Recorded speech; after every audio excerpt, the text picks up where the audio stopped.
Good evening, it's Wednesday, the 31st of December, and here's what's making news around the world on World News Tonight.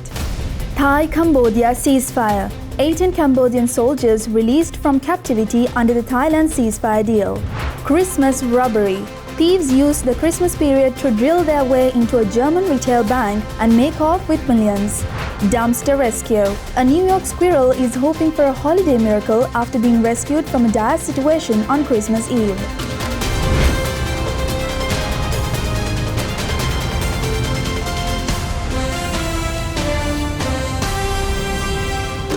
From Colombo, this is World News Tonight with Sithmi Adhikari. Good evening and thank you once again for joining us on World News Tonight on Derana News Channel. Thailand has released 18 Cambodian soldiers that were captured in July during deadly border clashes as a part of a ceasefire the two countries agreed to. The handover was delayed by a day over Thai concerns over alleged violations of the ceasefire, but took place after sustained Chinese diplomatic pressure to ensure the deal holds. Simmering tensions along Thailand-Cambodia border exploded early this month and went on for weeks, forcing nearly 1 million people from their homes. The 18 Cambodian soldiers dressed in civilian clothes were greeted by well-wishers as they were escorted over a border checkpoint and handed to the Cambodian authorities. Their captivity since July during an earlier round of deadly clashes has inflamed nationalist sentiment in Cambodia, their release being one of the main demands on its government in the ceasefire talks with Thailand. Thailand's foreign ministry said that the release of the soldiers was a demonstration of goodwill and that it hopes Cambodia would reciprocate this goodwill through its concrete actions. Cambodia confirmed the return of its troops with its defense ministry, saying it remains hopeful that this will help build mutual trust and confidence. One of the terms of the ceasefire was that the 18 soldiers had to be handed over within 72 hours by noon local time on Tuesday, but this was delayed after Bangkok accused Phnom Penh of violating the truce by flying more than 250 unmanned aerial vehicles into Thailand on Sunday. In an overnight strike, the Saudi military hit a Yemeni port, saying that they were neutralizing weapon shipments arriving from UAE and meant for the STC separatist group. It was a targeted strike. As Yemenis put out any lingering flames on the charred carcasses of armored vehicles, the bombing is a sign of increased tensions between Saudi Arabia and the United Arab Emirates over the groups that they support in the over-decade-long war in Yemen. In an overnight hit, the Saudi military bombed a limited area of the strategic port of Mukalla. They say they were neutralizing weapons and combat vehicles that had arrived from the United Arab Emirates and that were meant for the separatist group, the Southern Transitional Council, or the STC. For the kingdom, the UAE's support of the STC and its actions in Yemen are a threat to Saudi national security. Any infringement upon or threat to our national security is a red line. The kingdom will not hesitate to take all necessary steps and measures to confront and neutralize it. For the Yemeni Presidential Council, which is backed by Saudi Arabia, the arms delivery fuels internal strife. This constitutes an escalatory step against the security and stability of the governorates of Hadramaut and Al-Mara. Since 2015, the Saudi-backed Yemeni Council has been in conflict with the Iran-backed Houthi rebels. The separatist group STC was initially part of that Saudi-led alliance against the Houthis, but it decided to split from it. Now seeking self-rule in the south and to recreate an independent state of southern Yemen, it has in recent weeks been gaining ground. The UAE has denied the accusations. They say the shipment did not contain any weapons and that the vehicles were not intended for any Yemeni groups. Nonetheless, the incident further strains ties between Riyadh and Abu Dhabi, which now back competing sides in Yemen. Thieves used the quiet Christmas period to drill their way into the vault of a German retail bank and make off with more than $10 million worth of money and valuables from customers' deposit boxes. Customers of a German bank chant, "Let us in," after thieves robbed the branch and made off with more than $10 million worth of money and valuables, police said on Tuesday. The perpetrators used the quiet Christmas period to drill their way into the vault of a Sparkasse bank in the city of Gelsenkirchen and then broke into several thousand safe deposit boxes, police said. Most shops and banks in Germany closed starting on December 24th for the Christmas period. Police only discovered the hole after a fire alarm went off on Monday. Outside the branch, angry customers said they weren't getting any information and that they wanted to know which safe deposit boxes were affected. This customer said his box contained retirement savings. This one said his held lots of money and jewelry. A Sparkasse Bank spokesperson did not immediately respond to a request for comment. Police said witnesses have reported that they saw several men on Saturday night carrying large bags in the stairwell of an adjacent parking garage. At least one person has been killed and around 30 passengers have been injured after two trains taking tourists to Machu Picchu in Peru crashed. Smashed glass and crumpled metal, the result of a head-on collision. Please go ahead. Those on board the trains lifted to safety from the windows, and with a rock face on one side and forest on the other, the narrow track became a triage centre for the injured, many of them tourists.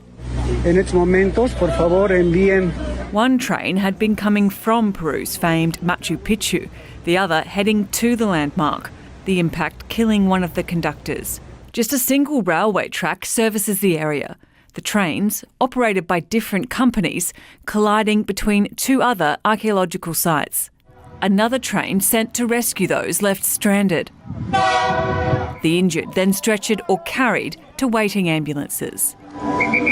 Machu Picchu receives around 4,500 visitors each day, most taking a train and bus to reach the site, which is high in the Andes Mountains. How the trains collided, now under investigation. We will send specialised police to determine the circumstances, the local police chief said.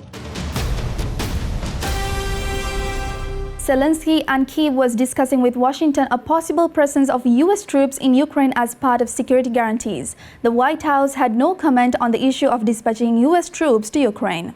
Ukrainian President Volodymyr Zelensky told media in a WhatsApp chat Tuesday that Kyiv was discussing with Washington a possible presence of U.S. troops in Ukraine. He said it would be a major security boost as part of a peace deal with Russia. The White House had no comment on the issue of dispatching U.S. troops to Ukraine.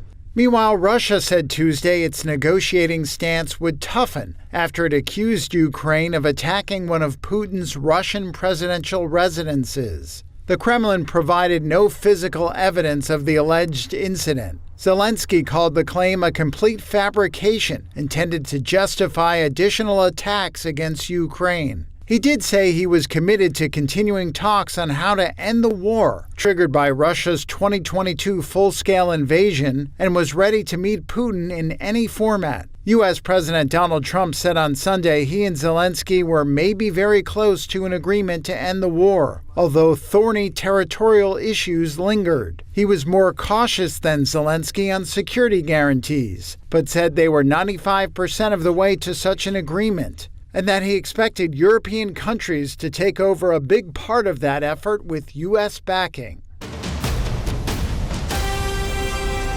Let's go in for a short commercial break. More world news coming right after this.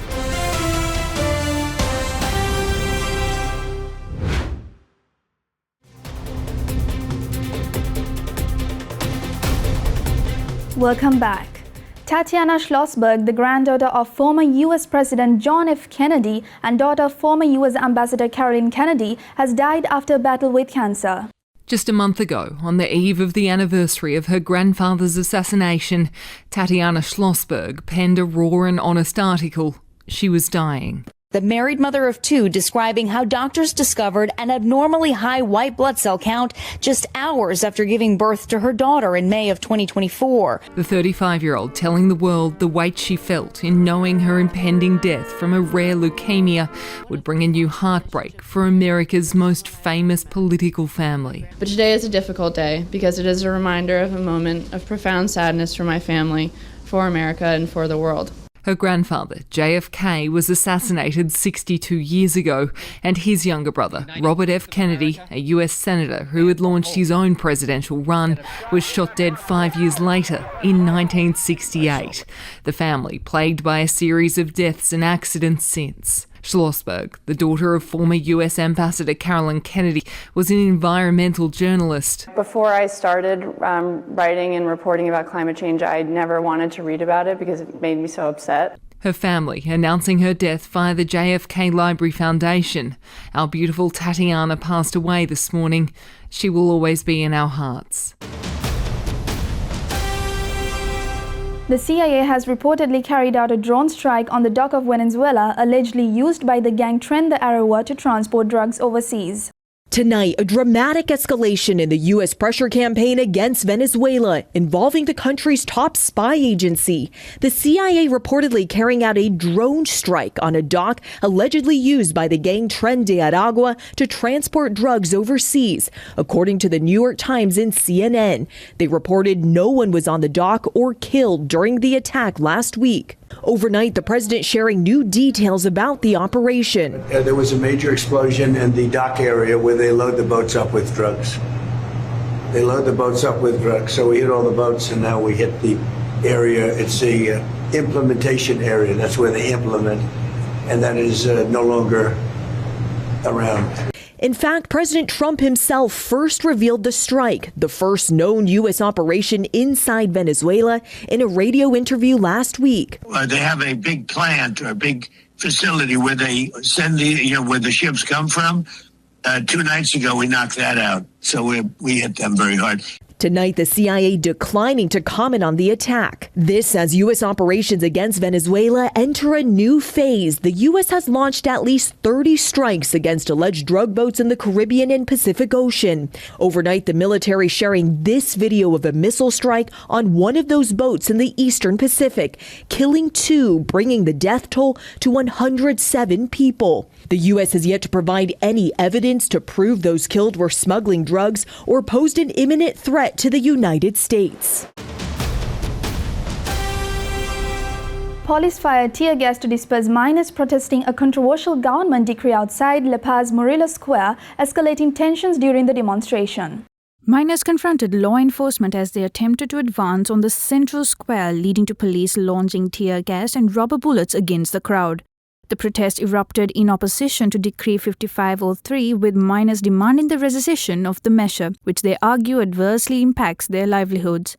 Demonstrators vowed to continue their efforts in what they describe as a fight for Bolivia's future. The unrest centers on Supreme Decree 5503, which rolled back subsidies that for more than 2 decades kept domestic fuel prices far below international levels. The move has doubled gasoline prices and tripled diesel costs, sparking anger among unions and transport workers, who say the measure will drive up food and transport costs for Bolivia's poorest. President Rodrigo Paz Pereira, who took office in early November, has defended the decree as necessary to ease fiscal pressure on the state. Government officials argue the subsidy system is unsustainable amid falling hydrocarbon revenues and a prolonged economic slowdown.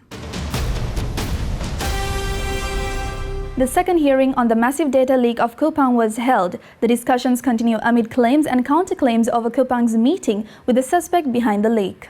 The National Assembly has entered the second day of hearings on the data breach scandal involving e-commerce giant Kupang.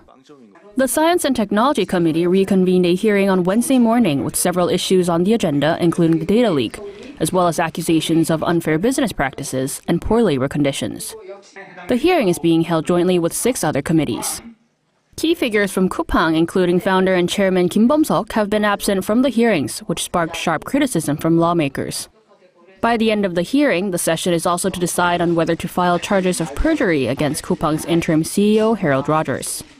Rogers stated on Tuesday that the company was instructed by the National Intelligence Service to meet with the suspect behind the data leak. However, the NIS denied these claims and stated that they had never issued such directives to Kupang, but rather had advised the company to make its own decision regarding the matter.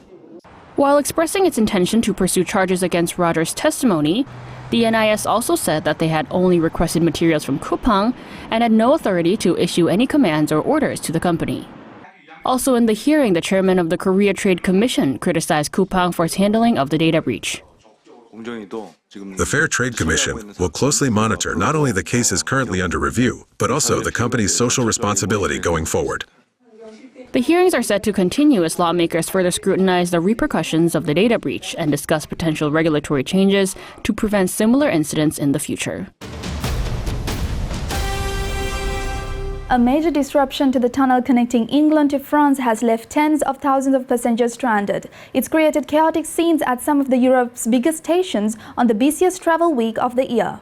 It's one of the most efficient ways to traverse Europe until there's a power outage. Eurostar rail passenger services from London to Paris, Brussels and Amsterdam were thrown into chaos after an overhead power line failed inside a stretch of the Channel Tunnel. This image shared online suggested why. Problems began around 8 a.m. London time, also impacting the car-carrying Le Shuttle services too, leaving at least one shuttle stuck in the tunnel. The cancellations throwing best-laid end-of-year travel plans into disarray for thousands. Evening limited services in one of the two Channel tunnels resumed. Passengers have been told to postpone travel if possible until services are completely restored, leaving many in the lurch on New Year's Eve. Time for a short break now. We'll be right back with more world news.